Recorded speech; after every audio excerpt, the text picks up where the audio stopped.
Oil பலம் வேணும்னா அம்மா ஆயில் பலம் வந்து ஆயில் ஹோமம் பண்ணுறதுல எந்த பொருளும் போட மாட்டாங்க. ஆயிலுக்கு வந்து எள்ளு மட்டும்தான் யாகத்தில் கொட்டுவாங்க. கேள்விப்பட்டுக்கிறீங்களா? யாரும் பேச மாட்டேங்கிறீங்க. ஐயப்பன் கோயிலில் போய் பாருங்க, எள்ளு தான் முதல் போடுவாங்க. ஏன் அப்படின்னா ஆயிலுக்கு உண்டானவர் சனி பகவான், சனியோட மூலிகை தான் எள்ளு. இந்த எள்ளை தான் ஆயிலுக்காக கொட்டுவாங்க. அப்போது அந்த காலத்தில் ஆயில் விருத்தி ஹோமத்துக்கு எள்ளு தானம் பண்ணித்தான், அக்னியில் எள்ளு தானம் பண்ணித்தான் அந்த கர்மாவை போக்கடிச்சு மரண பயத்தை நீக்கி அவங்களுக்கு ஆயில் அதிகமாகறதுக்காக சனி பகவானுடைய மூலிகை தான் அவங்க இயக்கியிருக்காங்க. அதனால தான் ஆயில் ஹோமம் பண்ணுறவங்களுக்கு எள்ளு.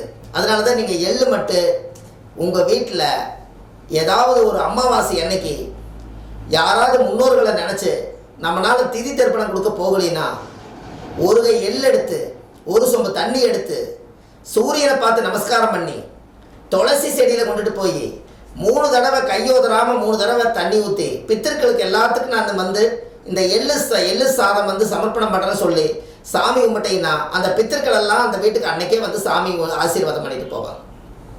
எப்படி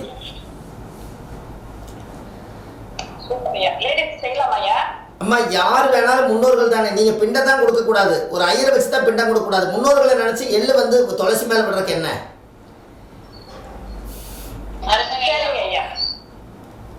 இந்த துளசி இப்போ நீங்கள் நல்லா யோசிங்க, இந்த துளசி யாருடைய பொருள் சொல்லுங்க? பெருமாள்.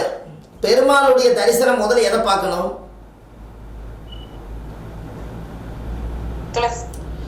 பெருமாளுடைய உடம்புல முதல்ல எந்த தரிசனம் பார்ப்பீங்க?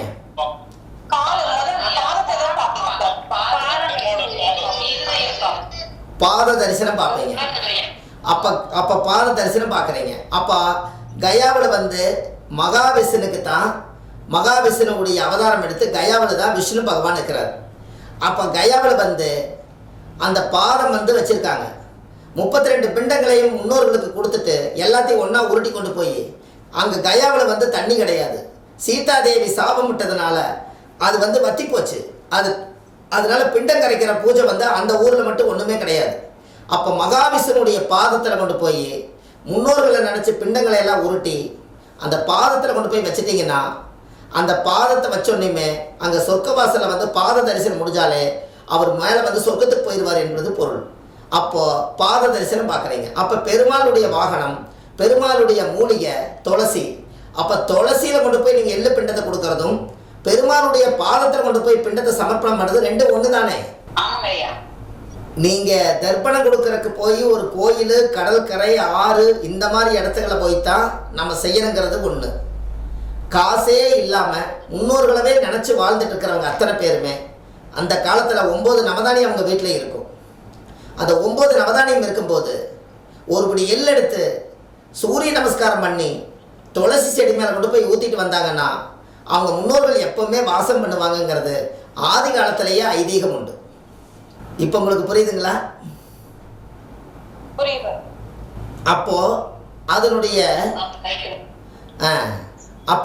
அதனுடைய அமைப்பு நம்ம ஜாதக ரீதியாகவே அப்போ முன்னோர்கள் எல்லாம் அந்த காலத்தில் ஆதி காலத்தில் இப்படித்தான் எடுத்திருக்காங்க. பாருங்கள், அந்த காலத்தில் கோதுமை சூரியனுக்கு சம்மந்தப்பட்டது, சந்திரன் நெல், செவ்வாய் துவரம்பருப்பு, புதன் பச்சைப்பயிறு, குரு கொண்டக்கடலை, சுக்கிரன் மொச்சை, சனி எள்ளு, ராகு ஏது உளுந்து கொள்ளு. இத்தனையுமே அவங்க வீட்டில் வாழு முடாவாக போட்டு வச்சுருப்பாங்க. எந்தெந்த கிழமைகள் வருதோ அந்தந்த கிழமைக்கு உண்டான தானியத்தை போட்டு தான் குழந்தைகளுக்கு சாப்பாடு செஞ்சு போடுவாங்க. அப்போ அந்த கிரகத்தினுடைய அலைவரிசையும் அந்த கிழமநாதனுடைய வரிசையும் அந்த திசைகளும் அது கரெக்டாக மேட்ச் ஆகித்தான் கிரகங்களோட ஒன்றி தான் சமைச்சிருக்காங்க, கிரகங்களோட ஒன்றி தான் வாழ்ந்திருக்காங்க. சூரிய உதயத்தில் பாடுபட்டிருக்காங்க, சூரிய அஸ்தமனத்தில் இந்த உடம்பு சாஞ்சு தூங்கி இருக்குது. அப்போ ஆதி காலத்தில் இப்படித்தானே வாழ்ந்திருக்காங்க, சொல்லுங்க. அப்போ இன்னைக்கு வந்து நவதானியத்தை விட்டுட்டு நம்மளுக்கு வந்து கிழமைக்கு ட்ரெஸ்ஸு போடுறாங்க. உடம்புக்குள்ளே வந்து மூலிகை போடுங்கன்னா உடம்புக்கு மேலே தான் வந்து அழகுபடுத்துகிறாங்க. ஆனால் உடம்புக்குள்ள இருக்கக்கூடிய ஆரோக்கியம் நல்லா இருந்தால் தானே உடம்புக்கு மேலே இருக்கிற தோலுக்கு பலம். ஆனால் உள்ளுக்குள்ளே செய்ய வேண்டிய வேலையை வெளியே செஞ்சுட்டு இருக்காங்க. ஆனால் நம்ம முன்னோர்கள் எல்லாம் கோமணம் கட்டிட்டு கூட வாழ்ந்தாங்க, ஒரு இலதலை கட்டிட்டு வாழ்ந்தாங்க. ஆனால் சத்துள்ள பொருளை சாப்பிட்டு தான் 80 வயசுலேயும் தடி தூக்கிட்டு சண்டை வந்துச்சுன்னா ஒரு ஊரவே காப்பாற்றுற அளவுக்கு சண்டைக்கு போவாங்க. அந்த அளவுக்கு தில்லும் தைரியம் வந்தது காரணமே ஆதி காலத்தினுடைய உணவு தான். கரெக்டா இல்லையான்னு சொல்லுங்க. அப்போ இனிமேலாவது கொஞ்சம் காலம் மாறணும்னா ஜோசியர் சொன்னா மாறுவாங்க, ஜோசியர் சொல்லலைன்னா மாற மாட்டாங்க. ஜோதிடம் வந்து நவகிரகம் நமக்கு சொந்தமானது, நாம பார்த்து சொன்னோம்னா அவங்க மாறுவாங்க. இன்னென்ன கிழமைகளை நீங்கள் ஜாதகம் பார்க்க வந்தா, திங்கக்கிழமை வந்தா பச்சரிசி சாதம் செஞ்சு ஒரு நாள் சாப்பிடுங்கன்னு சொல்லுங்கள். செவ்வாய்க்கிழமை வந்தால் குழந்தைக்கு துவரம்பருப்பு குழம்பு வச்சு கொடுங்கன்னு சொல்லுங்கள். புதன்கிழமை வந்தால் பச்சைப்பயிறு வேக வச்சு கொடுங்க, முளப்பு கட்டி கொடுங்க, பச்சைப்பயிறு குழம்பு வச்சு கொடுங்க, பச்சைப்பயிரில் பருப்பு கிடச்சி கொடுங்கன்னு சொல்லுங்கள். குரு திசை வந்தால் கொண்டக்கடலை வேக வச்சாவது குழந்தைகளுக்கு எல்லாத்துக்கும் கொடுங்க, குருவை இயக்குங்க. சுக்கிரன் திசை நடந்தால் மொச்சப்பயிர் குழம்பு வைங்க. சனி வந்துச்சுன்னா ஒரு எள்ளுருண்டையாவது ஒரு நாள் வாழ்க்கையில் சாப்பிடுங்க, ஆயிலுக்கு பலம். ராகு எது வந்தால் உளுந்து கொள்ளும் போட்டு சட்னி அரைச்சாவது நீங்கள் அந்த காலங்களில் ராகு காலத்தில் சாப்பிடுங்க. இப்படி நீங்கள் முறையோட கிரகத்தோடு சாப்பிட்டு வந்தீங்கன்னா உங்கள் உடம்பே 9 கிரகத்தினுடைய வசி சக்தி உங்கள் உடம்புல ஒரு தேஜஸாக மாறும். கரெக்டா?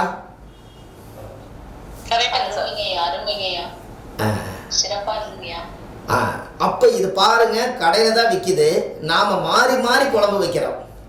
ஆனால் ஒரு வருஷப்படி வந்து ஞாயிற்றுக்கிழமையானா மட்டும் மட்டன் எடுக்கணும், சிக்கன் எடுக்கணும், மீன் எடுக்கணுங்கிறத அந்த ஒன்றை மட்டும் கரெக்டாக ஞாயிற்றுக்கிழமை கடைப்பிடிச்சி வச்சுருக்காங்க. இது ஏன் வந்து நம்ம வந்து சைவ தானியத்துகளை எல்லாம் கடைப்பிடிக்க கூடாதுன்னு என்னோட கேள்வி. கரெக்டா இல்லையா? சரிதாங்க ஐயா.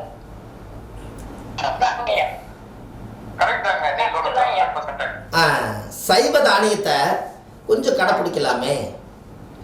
உங்களுக்கு ஒன்று தெரியுமா? அந்த காலத்தில் பச்சை பாம்பை கையில் உருவிட்டாங்கன்னா அவங்க கையில் 2 வரமிளகாயும் வெங்காயம் தக்காளியும் போட்டு குழம்பு வச்சாங்கன்னா அவ்வளோ டேஸ்ட்டாக இருக்கும். அது காரணமே பச்சை பாம்பு உயிரோடு இருக்கும்போது கையில் உருவிடுவாங்களாம். அதுக்கப்புறம் பார்த்தீங்கன்னா ஆயுசு வரைக்கும் அவங்களோட ருசி போகாது, எப்படி செஞ்சு வச்சாலும் நல்லா இருக்கும். இந்த ரகசியம் உங்களுக்கு தெரியுமா?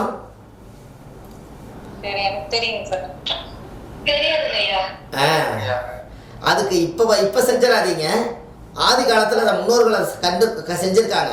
பச்சை பாம்போட தலையை கெட்டியாக பிடிச்சிக்குவாங்க, கண்ணை மூடிட்டு ஒரு நெருக்கு ஒரு உருவிடுவாங்க அந்த கையில். இந்த கையில் உருவிட்டாங்கன்னா இன்னைக்கு அவங்க குழம்பு வச்சாங்கன்னா ஊரே சாப்பிடும், யாருமே குறை சொல்லாமல் சாப்பிட்டு போவாங்க, அவ்வளோ டேஸ்ட்டாக இருக்குது. அதனால தான் சின்ன பிள்ளையில் இருக்கும்போதே இந்த பாம்பு பிடிச்சிட்டு வருவாங்க. அவங்க கிட்டையெல்லாம் வந்து இந்த குழந்தைகிட்ட அன்னைக்கு பரிகாரமாகவே எப்படியாவது கடை மூடிட்டு ஒரு உருவீர் சாப்பிட்டு வியாக்கியானம் இல்லாதப்போ உருவிட்டாங்க. அதில் பெருசாகி குழம்பு வச்சாங்கன்னா நீ சமைச்சாத்தா சாமி அந்த அம்மியில் அரைச்சி குழம்பு வச்சா நல்லா மணக்குது, எங்கள் வீட்லேயும் கூட இருந்து பேர் சொல்லுவாங்க. இதுக்கு காரணமே அந்த காலத்தில் ஆதி காலத்தில் கைராசியாக சுவைச்சு சாப்பிட்றதுக்கு பச்சை பாம்பவே கையில் உருவிருக்காங்க. இது எத்தனை பேருக்கு தெரியும்னு தெரியல, முன்னோர்களை கேட்டு பாருங்க, கரெக்டாக சொல்லுவாங்க. சார் எனக்கு தெரியுங்க சார். இப்ப வேணா ஒரு பரிகாரம் எளிமையா சொல்லுங்க. நல்லா டேஸ்டா இருக்குங்க சார், இது வரைக்கும் எல்லாரும் நல்லா இருந்தாங்க சார் சொல்லுவாங்க. என்னங்கம்மா? அந்த அது வந்து செஞ்சுக்கிறாங்க. சரி, இப்ப போய் நம்ம ஜோசியர் போய் அது எதாவது சொன்னோம்னா தப்பா போயிடும். அதுக்கு உங்களுக்கு ஒரு எளிய பரிகாரம்னு சொல்றேன். உங்க வீட்டுக்காரையும் நீங்க வசப்படுத்த முடியும், ஆண்களை பெண்கள் வசப்படுத்த முடியும். சாப்பாடு செஞ்சு போட்டு பெண்களை ஆண்கள் வசப்படுத்த முடியும். அதுக்கு ஒரு எளிமையான பரிகாரம், இதே சாடையில் உங்களுக்கு ஒரு பரிகாரம் சொல்கிறேன். ஒரு 48 நாளைக்கு வீடு வாசல்லாம் வலிச்சு எப்பவுமே நீங்கள் சுத்தபத்தமாக இருந்து டெய்லியும் போகாட்டி பரவாயில்ல, ஒரு 48 வாரமோ அல்லது ஒரு 7 வாரமோ இல்லை ஒரு 12 வாரமோ மனசு உங்களால் எப்போ முடியுமோ இந்த வாரத்தில் ஒரு நாள் கணக்கெடுத்து வச்சுங்க. மஞ்சள் வீட்டில் வந்து ஒரிஜினல் மஞ்சளை வீட்டில் அரைச்சி விநாயகர் கோயிலுக்கு எடுத்துகிட்டு போங்க. விநாயகர் கோயிலுக்கு எடுத்துகிட்டு போய் சர்பம் 2 பாம்பு பின்னி பிணைஞ்சிருக்கிற சந்தான கோபாலகிருஷ்ணன் நாகரும் 5 தலையில் நாகரும் 2 பக்கம் வச்சுருப்பாங்க. அந்த ராகு கேதுக்கு இந்த மஞ்சளை டெய்லி வாரத்தில் ஒரு நாள் பூசி அப்படியே அந்த பாம்பு மாதிரியே நீங்கள் கையில் இருக்கிறத எடுத்து உங்கள் கையில் பூசி அதுக்கு ஒரு குங்குமம் சந்திரன் வச்சு ஒரு தீபாரதனை காமிச்சிட்டு வாங்க. நீங்கள் பாம்பை கையில் உருவனதுக்கு சம அந்த டேஸ்ட் அப்படியே வந்துடும். எப்படி?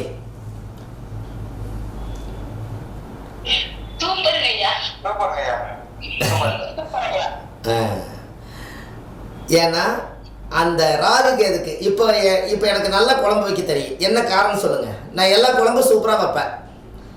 எங்கள் வீட்டில் எல்லா வேலையும் அவங்க தான் பார்ப்பாங்க. உங்களுக்கு புரியுதையா?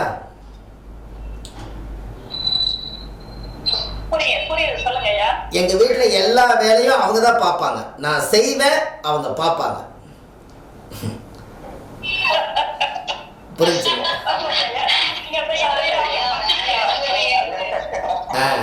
எப்படி செய்யறாங்க? ஆமா, நீட்டா அவங்க ஒரு தக்காளி பச்சி கிடையோன்னா கூட இங்கேருந்து நான் வீட்டுக்குள்ளே போவேன், வெங்காயம் மிளகாய் எடுத்து டக்கு டக்கு டக்குன்னு கட் பண்ணி 2 கையிலே தொளிச்சிருவேன். இப்படி பேசிக்கிட்டே சோசியும் பார்த்துருப்பேன், மனசு ஞான கணக்கு, சோசியும் பார்ப்பேன், ஜாதகம் பார்ப்பேன், யாரு கூட பேசுவேன். ஒரு கையில் போனதுக்கு ஒரு பக்கம் வெங்காயம் மிளகாய் எல்லாத்தையும் உரித்து தக்காளியெல்லாம் கட் பண்ணி வச்சிருவேன். போனோடனே வடச்சட்டி வச்சு எண்ணெய் ஊற்றி கடுகு கருப்பில் போட்டு வெங்காயம் மிளகாய் தாளித்து தக்காளி போட்டு கிடஞ்சி சுட சுட சாப்பிட்டு வந்திருப்பேன், ஜோசியும் பார்த்து முடிச்சிருவேன். எப்படி?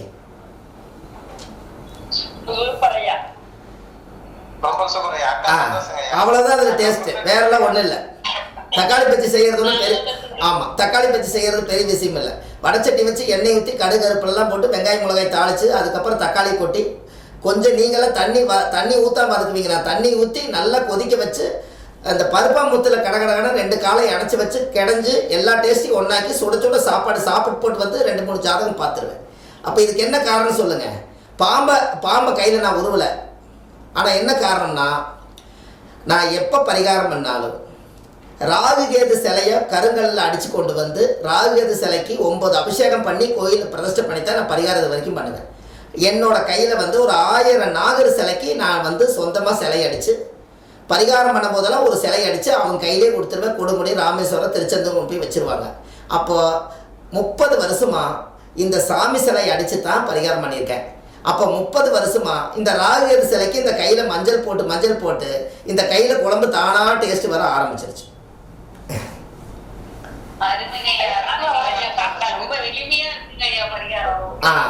பாருங்க, அந்த எளிமைன்னு சொன்னீங்க பார்த்தீங்களா, அதுதான் உங்களுக்கு வேணும் இன்னைக்கு. அப்போ யாராவதுக்கு நீங்கள் பொண்ணு பார்க்க போய் இப்போ இந்த பரிகாரத்தை எதுக்கு யூஸ் ஆகுன்னு கேளுங்க. பொண்ணு படிக்கிற பொண்ணை பிடிச்சி மலாருன்னு கல்யாணம் பண்ணி வச்சிருவாங்க. அந்த பொண்ணுக்கு சமைக்க தெரியாது. 1க்கு 2 சமைச்சதுன்னா புருஷனுக்கு பிடிக்கலைன்னா சண்டை வரும். எதில் சண்டை வரும்? குழம்புல சண்டை வரும். இந்த குழம்புல சண்டை வந்தால் கிளம்புன்னு சொல்லி ஒரு சண்டை வந்துடும். குழம்பு ப்ளஸ் கிளம்பு அப்படிங்கிற மாதிரி ஆகாமல் இருக்கணும்னா நீங்கள் என்ன பண்ணணும்? இந்த ராகுகேதுக்கு போய் வாரம் மஞ்சளை அரைச்சி கொடுத்து ஒரு 7 வாரமோ 11 வாரமோ போய் பூசிட்டு வா சாமின்னு நாசுக்க சொல்லுங்கள். அதுக்கப்புறம் அந்த கை கூடிக்கி அதுக்கப்புறம் அதில் டேஸ்ட் வர ஆரம்பிச்சிடும். அது வந்தாலே எல்லா பொருளையும் தேடி கரெக்டாக செஞ்சு புருஷனுக்கு வயிறார சோறு போட்டு புருஷனை சந்தோஷப்படுத்திடுச்சுனாலே இந்த பொண்ணுக்கு எல்லா சந்தோஷம் கிடைச்சிடும். குடும்ப வாழ்க்கை பிரியாது. எப்படி?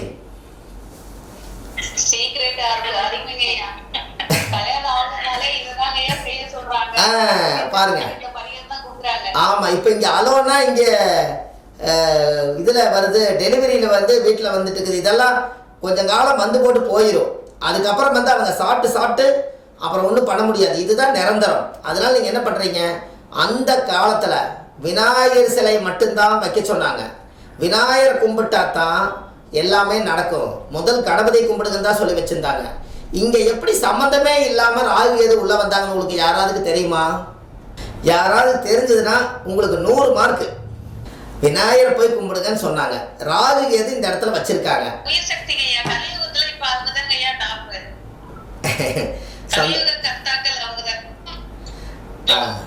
அதெல்லாம்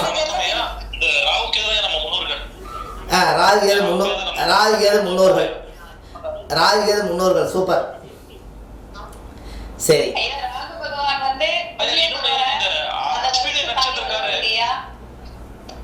பகவான் வந்து பாத்தீங்கன்னா விடுபட்டது என்னெல்லாம் வச்சிருக்காங்களோ அதெல்லாம் கொண்டு வந்து காட்டுவாருங்க ஐயா.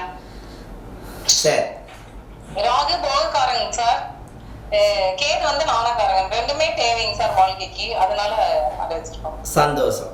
சரி, உங்களுக்கு இன்னொரு ரகசியம் ஒரு கேள்வி. இந்த அஸ்வினி நட்சத்திரம் சொல்லுங்க சொல்லுங்க சாமி. சொன்னீங்க இந்த சர்ப்ப வழிபாடு பண்ணலாமாயா? அது பண்ணக்கூடாதுன்னு சொல்றாங்க ஐயா அஸ்வினி நட்சத்திரக்காரு. அது நான் உங்களுக்கு அது சொல்கிறேன் இருங்க, அது நான் சொல்லிடுறேன்.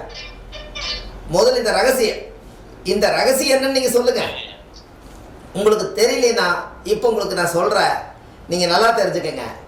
ராகு கேதை கொண்டு வந்து விநாயகர் பக்கத்தில் ஏன் கொண்டு வந்து வச்சுட்டாங்கன்னா, ராகு கேதுக்கு சொந்த வீடு இல்லாதனால, அவருக்கு எந்த வீடும் இல்லாதனால அவர் நடு ரோட்டில் உட்காந்துருக்கிறாரு. அவருக்கு சொந்த வீடு கிடையாது, அவருக்குன்னு ஒரு கோயிலை உருவாக்கி வைக்க முடியல.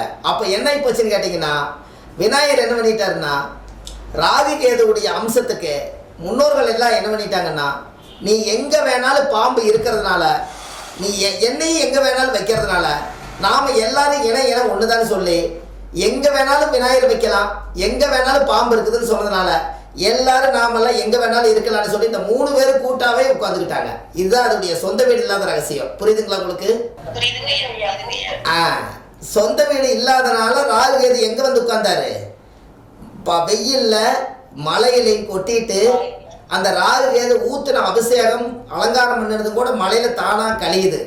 அப்போ அந்த ராகு கேதுக்கு சொந்த வீடு இல்லாதனால அது படுற பாடு அங்கே இருக்கிறனால தான் அந்த பிரச்சனை. அப்போது இந்த இடத்துல ஆதி காலத்தில் என்ன பண்ணிட்டாங்கன்னா, இதைய ஒரு வைத்தியமாக பயன்படுத்தணும்னு சொல்லி பாம்பை கையில் உருவுறதுக்கு நிறைய பேர்த்துக்கு பாம்பை கண்டா படையே நடுங்கன்னு பயம் இருக்கிறனால இந்த ராகு கேதை வெளியில் வச்சுட்டா பொண்ணு மாப்பிள்ளைக்கு மாலை மாற்ற போகும்போது ராகு கேதுக்கு மஞ்சள் பூசி பொட்டு சலந்தனம் வச்சு விநாயகருக்கு மாலை போட்டு மாங்கலியத்தை அங்கே வச்சு தான் சாமி கும்பிட்டு கட்டினாங்க. அப்போ அந்த பொண்ணுக்கு அங்கேயே புருஷ வீட்டில் வாழ போகும் பெண்ணே சில புத்திமதிகள் சொல்லித்தரேன் கண்ணுங்கிற மாதிரி நாசூக்கா அதுக்கு மஞ்சள் தேய்ச்சி டேஸ்ட்டை உருவாக்கி தான் பொழைக்கிற வீட்டுக்கு அனுப்பிச்சு விட்ருக்குறாங்க. எப்படி?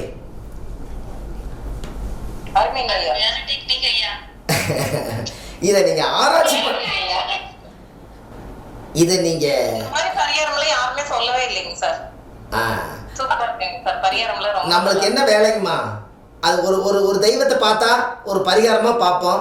அங்கே ஏன் வந்துச்சு, எதுக்கு வந்துச்சு நம்ம யோசிச்சு பார்க்கும்போது முன்னோர்கள் இப்படித்தான் செஞ்சுக்கிறாங்கிறதும் நடைமுறைக்கு சாத்தியம் வர்றதுனால தான் அந்த விஷயத்த உங்களுக்கு நான் சொல்றதுக்கு காரணம். இப்போ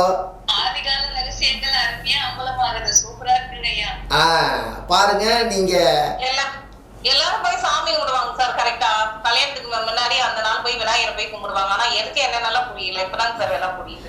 நீங்க நல்லா பாருங்க. கொடை யாரு பிடிக்கிறாங்க? மாப்பிள்ளைக்கு துணை மாப்பிள்ளை கொடை பிடிப்பாரு. கொடை வந்து அனுச நட்சத்திரம் தானே, யாராவது தெரியுமா? கொடை அனுசம் தானா? தாலி என்ன நட்சத்திரம்? தாலி அனுசம் தானே மா? அந்த நான் சொல்லிக்கிறேன் உங்களுக்கு, தாலி வந்து அனுசம் தானே, அனுசம். அப்ப கொடை யாரு வச்சிருக்கிறா? மாப்பிள்ளை தான் பிடிக்கிறாங்க. அப்ப மாப்பிள்ளை கொடையும் அனுசம். அப்ப மாப்பிள்ளையும் தாலி கட்ட போறாரு. அதனால வந்து கொடை அனுசமா இருக்கிறனால தான் இவர் தான் மாப்பிள்ளைன்னு கொடை பிடிச்சாதான் மாப்பிள்ளை தெரியுன்னு சொல்லி இவர் தான் மாங்கலியம் கட்ட போறாருன்னா அன்னைக்கே அனுச தாலி அனுசந்தான் கொடைங்கிறத அடையாளப்படுத்தி இருக்காங்க மாப்பிள்ளைக்கு. எப்படி? அருமையா இருக்குங்க ஐயா. இதுக்கு இந்த புரிதல் வந்து இதுதான் ஐயா ஹைலைட். இந்த காலங்காலம் அழியாம இப்ப மைண்ட்ல வந்து உட்காந்துருக்கு ஐயா. அர்த்தம் தெரிஞ்சு விளக்கங்கள் புரிஞ்சு எல்லாருக்கும் சொல்லும் போது நம்ம சொல்றது அதிகமா எடுக்கணுங்க ஐயா. ரொம்ப நன்றிங்க ஐயா. ரொம்ப சந்தோஷமா. அதாவது எதுக்காக இதை சொல்றேன்னா, இந்த இடத்துல அனுசந்தான் தாலி, அனுசந்தான் கொடை. அந்த காலத்தில் முன்னோர்கள் எல்லாமே பகலில் நடந்து போகும்போதும் கூட கொடை பிடிச்சிட்டு தான் போவான். பார்த்துருக்கீங்களா?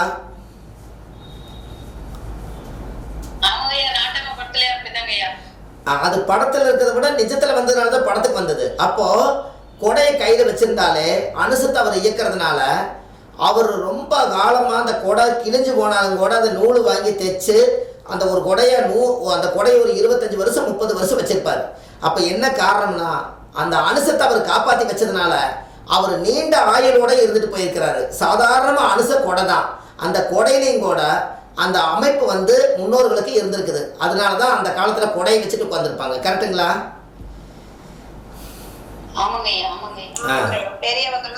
பெரியவங்கெல்லாம் கொடை வச்சிருப்பாங்க. அந்த கொடையை கொண்டு போய் மாட்டுவாங்க. வெளியில போயிட்டு வர்றதுன்னா வெயில் வருது. நீங்க எல்லாமே காலச்சக்கரம் தான். ஆயுள் அதிகமாகறதுக்காக இயற்கையாகவே முன்னோர்களுக்கு அந்த காலத்தில் கொடை வந்து பெரிய அம்சம். மழை பெஞ்சதுன்னா 3 பேர் 4 பேர் நினையாம வந்துக்கிறாங்க ஒரு கொடையில. அப்போ அந்த காலத்தில் எவ்வளவு பெரிய கொடைன்னு பாருங்க. அந்த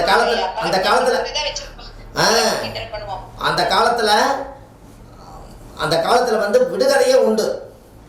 சல்சல் மழை பெய்து தின்னக்கால் ஓசையுடன் 4 பேரும் கண்ணமாறு நனையாம வாராங்க அப்படின்னு ஒரு அரிசி உண்டு. சல்சல் தின்னக்கால ஓசையுடன் 4 பேரும் கண்ணமாறு நனையாம வர்றாங்க. இது யாருக்குமே புரியாது இப்படி சொன்னா. அப்ப 4 பேரும் கண்ணமாறு நனையாம வர்றாங்க. ஆனா மழை பெய்யுது. எப்படி நனையாம வந்தாங்க அப்படின்னா, அன்னைக்கு பசுமாட்டுடைய மடி வந்து 4 இருக்குமா. இந்த முதுகு தோல் வந்து இப்படி இருக்கிறதுனால அந்த மடி மட்டும் நினையாம இருக்குமா. அதான் சல்சல் மழை பெய்யுது தின்னக்கால ஓசையுடனா மின்னல் அப்படி அடிக்குதாம்மா தின்ன வரைக்கும். 4 பேரும் கண்ணமாறு நனையாம வாராங்கன்னு நாசுக்கா சொல்லி வச்சுக்கிறாங்க. அப்போ அந்த காலத்திலேயே ஒரு குடை வடிவத்தில் தான் தன்னுடைய மடியும் கூட பசுமாடு மலைக்கும் கூட நினையாம தன்னுடைய உயிர் சக்தியை காப்பாற்றி வச்சிருக்குது. எப்படி?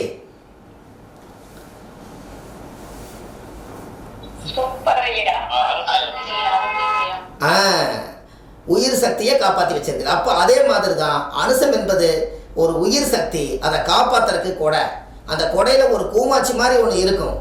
ஏதாவது கோபம் வந்தால் கொடையில இடிக்க போவார். அதனால அவர்கிட்ட யாரும் வரமாட்டாங்க. கொடுத்தாத்தானே பேர், கொடுத்தாத்தானே கொடையில இடிச்சிருவார் அப்படின்னு. அப்போ அந்த காலத்தில் அனுஷன் தான் அந்த வேலையை செஞ்சிருக்குது. இருக்கிறதுலையே 27 நட்சத்திரத்தில் அதிகமான ஆயுள் வாங்கின நட்சத்திரம் அனுச நட்சத்திரம். இந்த அனுச நட்சத்திரக்கார் யாராக இருந்தாலும் நீங்கள் போய் சாப்பாடு வாங்கிட்டு வாங்கன்னு சொன்னால் பொண்டாட்டிக்கு ஒரு பார்சல், பிள்ளைங்க அம்மாவுக்கு ஒரு பார்சல் வாங்காமல் வரமாட்டார். அம்மா சாப்பிட்டுச்சான்னு கேட்படுத்தா பொண்டாட்டிக்கு வீட்டுக்கே போவார், பொண்டாட்டி பார்க்க போவார். அப்போ அனுசம் வந்து அந்த காலத்தில் அம்மாவை நல்லா பார்த்துருக்குது. நம்ம மோடி ஐயா வந்து அனுசந்தான் எனக்கு தெரிஞ்சு. அவங்க அம்மாவை எவ்வளோ அழகாக பார்த்துக்கிட்டாரு பார்த்தீங்களா?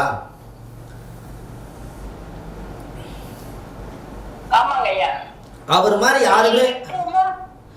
இப்பவுமே ஒரு பையன் ஒரு 20 வயசு பையன் ஐயா அனுச நட்சத்திரம் தான். எப்பவுமே போன் பண்ணா அவங்க அம்மாவா சாப்பிட்டியாமா நீ சாப்பிட்டியாமா நீ சாப்பிட்டியாமான்னு கேட்பாங்க. எனக்கு தெரிஞ்சவங்க பையன். அது ஏன் அப்படின்னு கேட்டீங்கன்னா, அனுச நட்சத்திரத்துல தான் சந்திரன் நேசம். அதனால தாய்க்கு அந்த நட்சத்திரம் அடிமை. அதனால தாய் சொல்லை தட்டாது. எப்படி?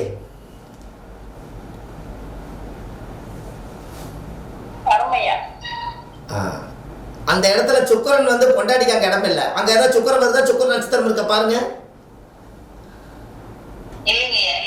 அதுக்கு நேர ஆப்போசிட்டா தான் இருக்குது சுக்கரன் வீடு.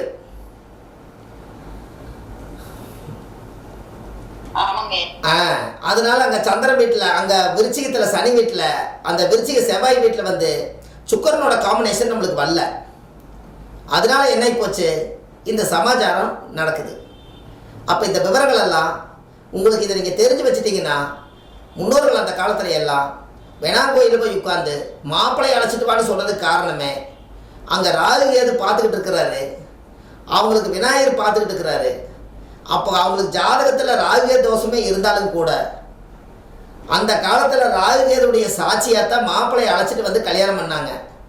அதனால தான் அந்த காலத்தில் விநாயகருடைய கோயிலில் ஒரு அரசனா நீ வாழ போகிறதுனால அரச மர சாட்சியாக போய் நின்று மாலை மாற்றி கல்யாணம் பண்ணுங்கன்னு ஆதி காலத்தில் முன்னோர்கள் சொல்லி வச்சுருக்காங்க. எப்படி?